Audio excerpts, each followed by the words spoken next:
ବିଜେଡିର ପୂର୍ବତନ ମନ୍ତ୍ରୀ ତଥା ପୂର୍ବତନ କଟପାଡ଼ ବିଧାୟିକା ପଦ୍ମିନୀ ଦିଆନ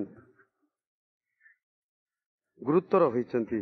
ଆଜି ରାତ୍ରି 9ଟା ସମୟରେ ପୂର୍ବତନ ମନ୍ତ୍ରୀ ପଦ୍ମିନୀ ଦିଆନକୁ କୋରାପୁଟ ଶହୀଦ ଲକ୍ଷ୍ମଣ ନାୟକ ମେଡିକାଲ କଲେଜ ହସ୍ପିଟାଲରେ ଭର୍ତ୍ତି କରାଯାଇଛି।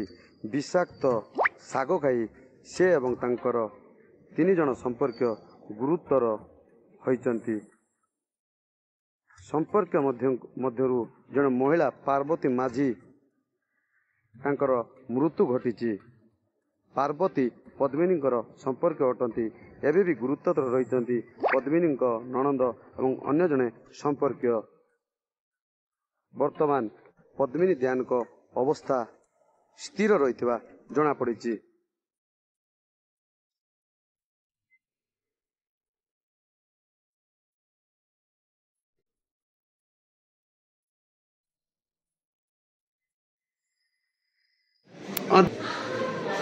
देखो मु तो बर्तमान न्यूज मध्यम देखिली 9:30 टाइम जे पूर्वतन मंत्री पद्मिनी दियान मेडिकल भर्ती होती तो मुझे देखिली बर्तमान स्वास्थ्य अवस्था ठीक अच्छे अति शीघ्र भल हो घर जी आशा अच्छी कथी किसी मैंने बाहर तो जिन किसी खाई ना घर खाई